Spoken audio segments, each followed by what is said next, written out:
Gigil na gigil mga idol ang palot hampas dito nitong si Alyssa Valdez. Consistent talaga ang kanyang naging gameplay. Tignan naman natin ang ginawa dito ni Bernadette Pons mga idol. Perfect fit talaga siya sa starting lineup ng Creamline Cool Smashers.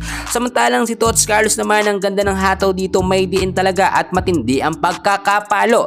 Finally mga idol, game day na nga po ng Creamline Cool Smashers kontra dito sa kupunan ng Cherry Tigo Crossover. Quarterfinals na tayo mga idol. Tignan muna natin yung naging starting lineup nga po ng CCS. Nasa first 6 lineup, eto nga pong si Alyssa Valdez, Kyle Negrito, Pangs Panaga, Bea De Leon, Tots Carlos at Bernadette Pons. Kung titignan yung mga idol nung set 1, dito nanalo po no ang Cherry Tigo Crossover sa score na 20-25. Paano nanalo ang Cherry Tigo mga kaibigan?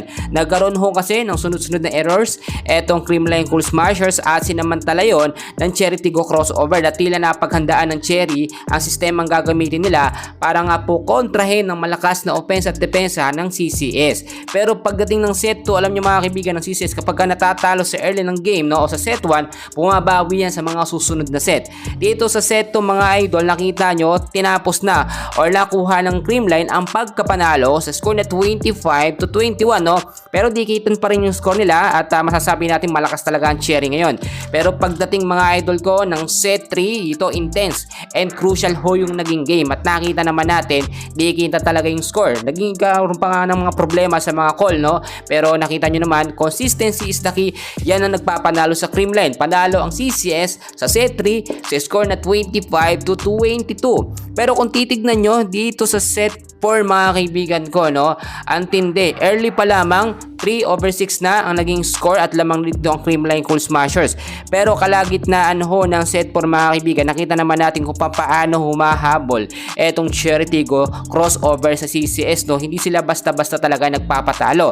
Alam nyo, Cherry, may napapatunayan naman yan. Kayang-kaya talaga nilang sumabay sa champion team na Creamline Cool Smashers. Samantalang ang CCS na mga kaibigan, nakita nyo ang ginawa ni Coach Sherry Meneses. Kapag ka nasa rhythm or nasa chemistry at nasa momentum mga players po ng CCS, especially yung starting lineup, hindi niya po yun basta-basta pinapalitan at ibinababad niya.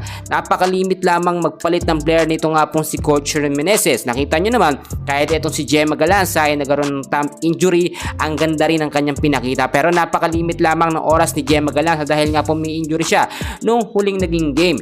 Pero nakita nyo naman, Michelle Gumabo nagamit din ng maayos po mga idol. Ang ganda ng pinakita yun so far, maganda rin ang pinakita ng Cherry Tigo Crossover, ganun din naman ang Creamline Cool Smashers. Yan muna ang update natin for today, and please huwag kalimutan mag-like and subscribe for more CCS update. Maraming salamat po.